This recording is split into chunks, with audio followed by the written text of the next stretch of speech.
Bahkan Lenin sendiri di surat kabar Pravda, dia nih sampai nulis rangkuman yang isinya tuh peran penting Trotsky selama revolusi. Будьте мужчинами, оплодотворите ее. Ini kenapa dia selalu ketemu jodoh di momen-momen kita ngerasa kasihan ya? Gue mau bahas Uni Soviet lagi. Kita bahas satu tokoh dari sana yang nasibnya ya bisa dibilang tragis lah. Tokoh penting di era revolusi Soviet yang hidupnya tuh malah dipersulit sama teman-temannya yang sesama pejuang revolusi. Bahkan di akhir masa hidupnya dia tuh harus dipenjara cuma karena punya pandangan yang berseberangan. Ini baru segini aja udah berasa ngenes ya. Ya udah kalau gitu, langsung aja kita bahas Leon Trotsky, tokoh komunis Soviet yang pada akhirnya dianggap musuh sama teman-teman seperjuangannya di Learning by Googling.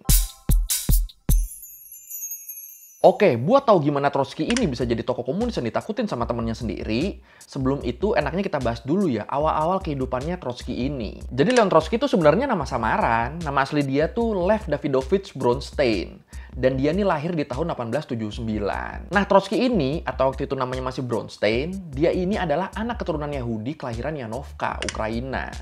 Yang waktu itu masih masuk wilayahnya kerajaan Rusia. Dan Bronstein ini bisa dibilang lahir dari kalangan yang cukup oke lah, cukup terpandang tuh orang tuanya tuh. Bokapnya yang keturunan Yahudi Rusia, kerja jadi petani yang dikenal sukses. Sementara nyokapnya berasal dari kelas masyarakat menengah yang cukup terdidik. Dan berkat status sosial nyokapnya inilah, akhirnya di umur 8 tahun, Bronstein tuh bisa dapat akses ke pendidikan yang layak. Terus nggak lama dari situ, Bronstein akhirnya pindah ke Odessa. Tinggal di tempat saudara ibunya yang berasal dari kalangan intelektual liberal. Terus di tahun 1896 Bronstein pindah lagi tuh ke Nikolaev buat menyelesaikan studinya. Dan disinilah Bronstein mulai kenal sama pemikiran-pemikiran Marxisme. Nah, iki. Революция. Неужели вы до сих пор не поняли, что революция — это я? Kalau menurut Britannica, abis dia lulus sekolah, Bronstein ini sebenarnya sempat ngelanjutin kuliah jurusan matematika di University of Odessa. Tapi di tengah jalan akhirnya Bronstein ini mutusin buat balik lagi ke Nikolaev buat bantu ngatur organisasi bawah tanah kelompok buruh di sana. Mulai berani join pergerakan nih doi ya. Dan keputusan ini juga lah yang akhirnya bikin Bronstein ngerasain penjara buat pertama kalinya. Waktu itu di tahun 1898, Bronstein yang terlibat aktif di pergerakan revolusi, dia nih akhirnya ditangkap dan dapat hukuman 4 tahun penjara sama pengasingan ke Siberia. Nah, namanya diasingkan gini kan harusnya hidup tuh nelongso ya. Tapi ternyata di masa pengasingan ini, Bronstein tuh malah nemu jodohnya. Di masa pengasingan ini, dia akhirnya nikah sama Alexandra Sokolovskaya, rekan revolusinya dia. Dan dari pernikahan ini, mereka nih dapat 2 orang anak. Terus di tahun 1902, Bronstein akhirnya berhasil kabur dari Siberia dengan malsuin paspornya. Di paspor palsunya ini, dia nih make nama samaran dia di kelompok revolusi, Trotsky. Dari Lev Bronstein atau Leon Bronstein jadi Leon Trotsky. Dan dari sinilah akhirnya Bronstein ini lebih dikenal dengan nama Trotsky. Trotsky yang waktu itu kabur dari pengasingan sampai ninggalin istri sama anaknya, dia nih mutusin buat pergi ke London. Dia mutusin buat gabung sama kelompok sosialis demokrat Rusia di sana. Dan disinilah Trotsky akhirnya ketemu sama Vladimir Lenin. Mereka ketemu waktu sama-sama kerja bareng di Iskra, kerja bareng di koran yang dikelola sama Russian Social Democratic Labour Party, atau disingkat RSDLP. Panjang juga singkatannya ya. Nah, sebenarnya awal-awal perpecahan di kubu kelompok sosialis demokratik Rusia tuh munculnya di internal Iskra ini. Di autobiografinya Trotsky yang berjudul My Life, dia nyebut awalnya dia tuh nggak tahu kalau editor Iskra ternyata kebagi jadi 2 kubu. Ada kubu Old Guard yang isinya orang-orang yang lebih senior yang dipimpin sama Georgy Plekhanov, tokoh senior di kelompok revolusi. Sama satu lagi ada kubu New Guard yang banyak diisi anak-anak muda yang baru sampai dari Rusia. Kubu yang ini nih dipimpin sama Vladimir Lenin sama Julius Martov. Ya, ini sebenarnya mirip-mirip kayak golongan tua sama golongan muda pas Indonesia mau mutusin buat merdeka lah ya. Nah, karena waktu itu jumlah editor Iskra tuh jumlahnya 6 orang, Lenin ini nyaranin buat nambahin 1 orang lagi, jadi 7 editor. Biar nggak ada suara imbang. Biar kalau voting suaranya tuh ganjil. Dan yang diajuin Lenin buat jadi editor tambahan waktu itu tuh Trotsky, yang emang dikenal punya semangat tinggi. Tapi gara-gara saran dari Lenin ini, Trotsky akhirnya malah dimusuhin nih sama Plekhanov. Dan endingnya Trotsky cuma jadi penasehat aja. Nggak sampai jadi editor doi jadinya. Nah, waktu dia gagal jadi editor inilah, waktu dia cuma jadi penasehat editor inilah, Trotsky ketemu sama Natalia Sedova, yang jadi istri keduanya Trotsky. Ini kenapa dia selalu ketemu jodoh di momen-momen kita ngerasa kasihan ya? Diasingin, kita udah kasihan, dia dapat jodoh. Gagal jadi editor, kita udah kasihan, dia dapat jodoh lagi. Настало время русской революции. Будьте мужчинами, оплодотворите ее. Nah, di tahun 1903, Iskra tuh berhasil menyelenggarakan kongres keduanya Russian Social Democratic Labour Party.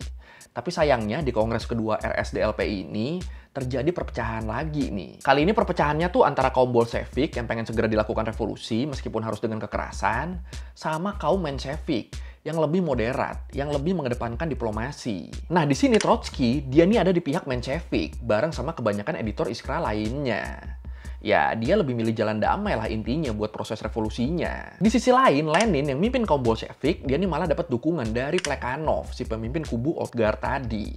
Pemimpinnya kubu orang-orang tua tadi. Dan di sini, kalau menurut History Today, Trotsky sendiri bilang alasan dia nggak setuju sama gagasan Lenin tuh karena kalau pakai kekerasan gini, ujungnya yang ada Lenin tuh malah bakal jadi diktator.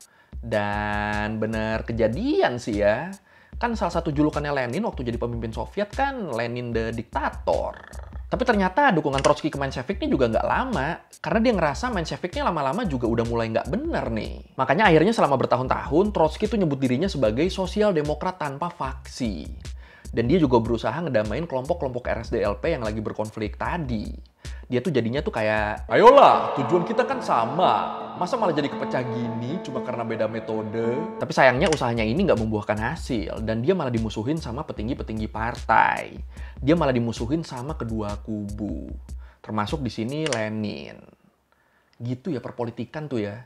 Dari yang awalnya direkomendasiin sama Lenin loh buat jadi editor. Endingnya jadi dimusuhin-musuhin juga. Terus di awal tahun 1905, Leon Trotsky mutusin buat ninggalin London dan balik lagi ke kerajaan Rusia. Setelah terjadi aksi berdarah yang newasin banyak kelompok pekerja di Rusia. Dan setelah sampai Rusia, Trotsky aktif nih ngedukung revolusi lewat tulisan-tulisan yang dia sebar di selebaran-selebaran lokal. Habis itu Trotsky pindah ke ibu kota Saint Petersburg dan ngejalin kerjasama sama kelompok Bolshevik maupun Menshevik di sana. Tapi gara-gara aksinya ini, Trotsky ini jadi dianggap kriminal sampai dia harus kabur ke Finlandia. Karena terus dikejar sama petugas keamanan Rusia. Tapi nggak lama kemudian, di sekitar bulan Oktober 1905, waktu terjadi mogok kerja massal di Saint Petersburg, Trotsky akhirnya balik lagi tuh ke ibu kota. Dan di situ, di depan petinggi Dewan Pekerja Soviet, sama sekitar 200 ribuan pekerja yang lagi melakukan aksi mogok, Trotsky ini nyampein pidato yang isinya kritikan ke pemerintahan Tsar. Ngeritik raja dia. Dan ngajak kaum pekerja buat bergerak melakukan revolusi. Nyali. Habis itu, masih di tahun yang sama, kalau menurut buku The Unprophet, karya Isaac Deutscher, disebut Trotsky bareng tokoh pergerakan lainnya, mereka tuh berhasil ngambil alih surat kabar Russian Gazette. Terus nggak lama dia juga bikin surat kabar baru yang dikasih nama Nachalo, bikin bareng sama tokoh-tokoh Menshevik.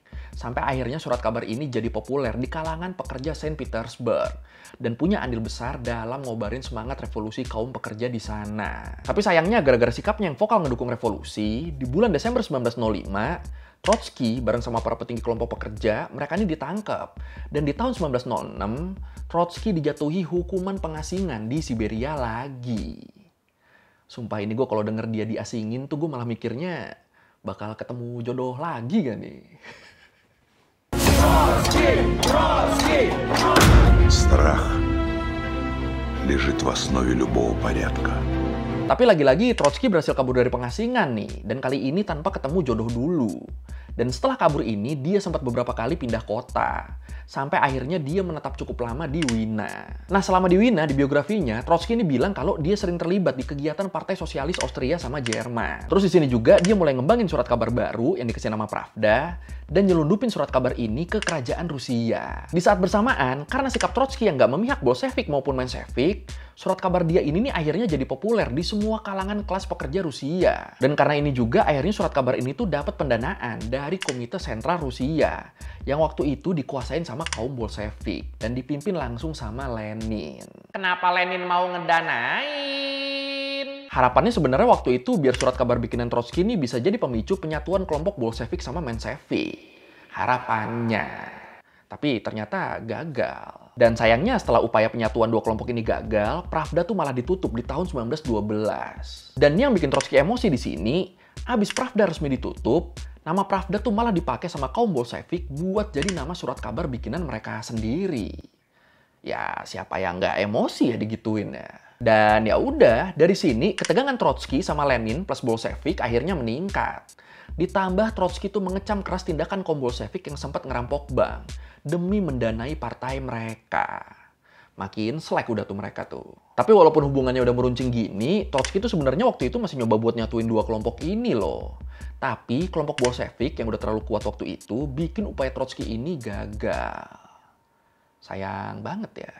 Terus di masa Perang Balkan di tahun 1912-1913, Trotsky itu di situ jadi koresponden surat kabar yang bertugas ngeliput kondisi perang. Terus nggak lama habis itu kan Perang Dunia I pecah ya, dan di situ Trotsky pun terpaksa ngungsi ke Swiss. Nah, pecahnya Perang Dunia I ini juga ternyata ini nih bikin kelompok Sosial Demokratik Rusia ikut kepecah jadi dua kubu nih. Ada kubu yang nolak buat ngebela Rusia di Perang Dunia I, termasuk Trotsky, Lenin, sama Martov di sini. Jadi yang muda-muda nih yang nolak perang. Sama satunya yang dipimpin sama Plekhanov, kubu yang ngedukung pemerintah buat ikutan perang. Dan lagi-lagi sikap anti perangnya Trotsky ini bikin dia sempat beberapa kali dideportasi. Jadi selama tahun 1914 sampai 1916, Trotsky itu dipindah-pindahin ke Prancis, ke Spanyol, sampai ke Amerika. Dan tetap sama kayak sebelum-sebelumnya, di Amerika Trotsky juga aktif nulis di koran. Sampai akhirnya di tahun 1917, atas desakan kaum buruh, Menteri Luar Negeri Rusia waktu itu minta Trotsky buat dipulangin ke Rusia. Pulanglah dia. Dan waktu sampai Rusia, Trotsky akhirnya sepakat buat damai sama Lenin dan Bolsheviknya.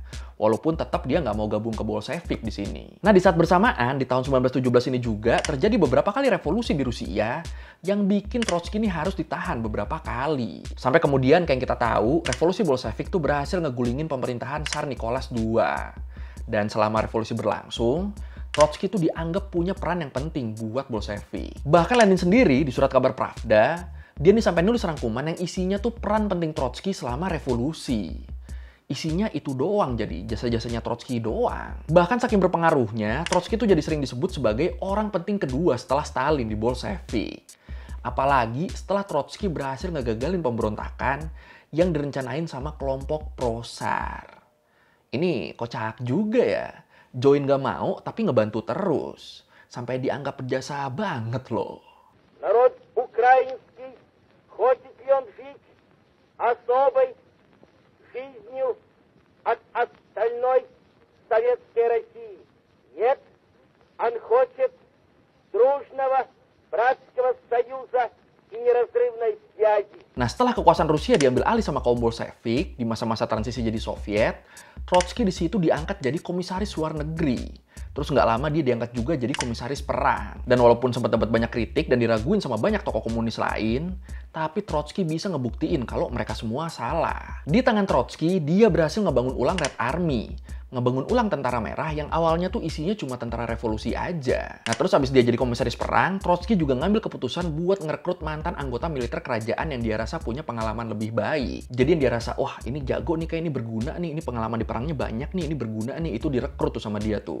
Walaupun sebenarnya keputusan ini tuh banyak ditentang, apalagi sama pihak partai. Dan gak cuma itu, di bawah komando dia, tentara merah juga berhasil ngalahin tentara putih dari kelompok anti komunis. Dan mereka juga nyelesain perang saudara Rusia di tahun 1920. Jadi ya bener-bener mantap lah intinya tentara merah nih sejak dipegang Trotsky. Tapi sayangnya setelah Lenin ngalamin pendarahan otak di tahun 1922, posisi Trotsky di situ makin susah karena banyak yang nggak sepaham sama dia. Jadi selama Lenin dirawat, kepemimpinan waktu itu tuh diambil alih sama 3 serangkai. Grigory Zinoyev, Lev Kamenev, sama pastinya Joseph Stalin. Terus setelah dia cukup pulih, Lenin tuh sempat minta bantuan Trotsky buat ngebenerin beberapa kebijakan yang sempat dibikin sama 3 serangkai tadi. Kebijakan yang sama Lenin tuh dianggap ngaco. Dan ya udah, Trotsky nyampein kritik lah ke Komite Sentral. Niatnya ngasih masukan biar bisa lebih baik lagi. Tapi ini ternyata malah jadi bumerang nih buat Trotsky. Abis dikritik, Komite Sentral malah nuduh Trotsky pengen membelot dan pengen ngebentuk faksi ilegal. Lah, nggak lama abis itu Lenin meninggal dan posisinya Trotsky pun jadi makin sulit di sini. Sampai akhirnya di tahun 1926, Trotsky secara resmi ditendang dari Komite Sentral. Udah susah kan itu kan, udah nggak punya backingan dia. Singkat cerita, abis itu Trotsky sempat diasingin lagi. Sampai akhirnya di tahun 1936, atas desakan Uni Soviet, Trotsky ini dipaksa buat keluar dari Eropa. Dan akhirnya dia mutusin buat tinggal di Meksiko. Tinggal di Meksiko dia akhirnya. Udah dong, damai hidupnya. Sayangnya enggak nih, ancaman ke Trotsky tuh nggak berakhir gitu aja, walaupun dia tinggalnya tuh udah jauh banget. Kayak contohnya di tahun 1940, rumah Trotsky tuh pernah tiba-tiba diserang sama orang nggak dikenal pakai senapan mesin. Ini kan ngeri banget ya. Untungnya masih selamat Trotsky waktu itu. Sampai akhirnya 3 bulan setelah peristiwa penembakan itu, Trotsky dibunuh sama Ramon Mercader, komunis Spanyol yang sekaligus agen Soviet. Di sini Trotsky dibunuh pakai alat pemecah es. Dan ironisnya di sini, padahal selama ini Trotsky sama keluarganya tuh udah percaya banget sama Mercader. Malah dibunuhnya sama dia loh. Sama orang yang udah dipercaya banget ini. Nah, di sini pihak Soviet nih nggak mau dianggap bertanggung jawab atas pembunuhan ini. Mereka ngakunya nggak tahu apa-apa. Dan akhirnya Mercader dijatuhin hukuman 20 tahun penjara atas kelakuannya tadi. Gimana? Cukup sebanding nggak nih hukumannya nih? Trotsky took him up to his study, started reading the article. While he was reading the article, Ramon Mercader took out from his pocket an ice pick, he lifted it up in his 2 hands, and he brought it down on the back of Trotsky's head. Nah, walaupun akhirnya tewas dibunuh, tapi selama hidupnya, Trotsky tuh banyak banget ngasih kontribusi lewat karya-karya dia. Khususnya dalam perkembangan pemikiran Marxisme. Ya kan basicnya dia ini emang rajin nulis ya. Dan salah satu tulisan dia yang dianggap paling berpengaruh tuh adalah gagasan dia soal revolusi permanen. Apa tuh revolusi permanen? Jadi gini, selama ini waktu itu para penganut Marxisme tuh percaya kalau revolusi terjadi dalam tahap-tahap yang teratur. Kayak misalnya buat di awal, masyarakat yang tadinya nganut sistem feodal, mereka tuh bakal ngalamin perubahan ke sistem kapitalis. Baru abis kapitalisme mapan di suatu masyarakat, baru di situ revolusi sosialis bisa terwujud. Step-stepnya jelas kayak gitu biasanya. Nah, Rusia waktu itu kan mereka nih emang masih nerapin sistem feodal ya. Di bawah kepemimpinan Tsar Nicholas II.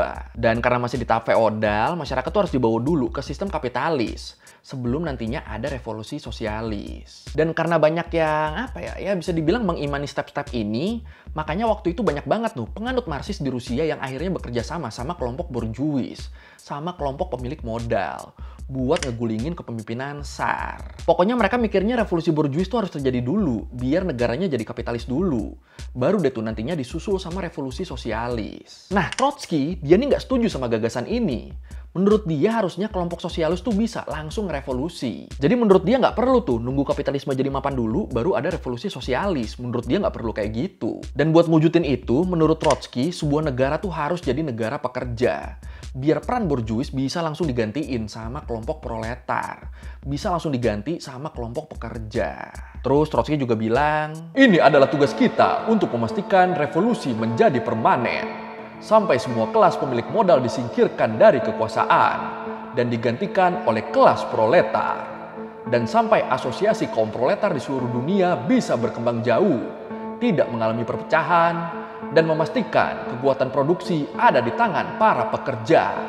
Teriakan perang mereka pastilah revolusi permanen. Gimana nih? Ada yang setuju sama konsepnya beliau? Silakan komen. Aus dem Mittelalter sich emporhebende Bauerntum kann seine eigene Wut nicht politisch verallgemeinern. Oke, sekian Lur Minggu kali ini tentang Trotsky, tokoh komunis yang sebenarnya sebenarnya berjasa dalam pembentukan Soviet, tapi endingnya dia nih malah diasingkan dan dibunuh temannya sendiri, bisa dibilang ya. Kalau lo merevisi kali gue udah salah atau mau nanya atau mau nambahin ke video, bisa lo tulis di komen, kita diskusi seperti biasa. Sekali lagi thank you udah nonton, jangan lupa like, comment, subscribe. Bye.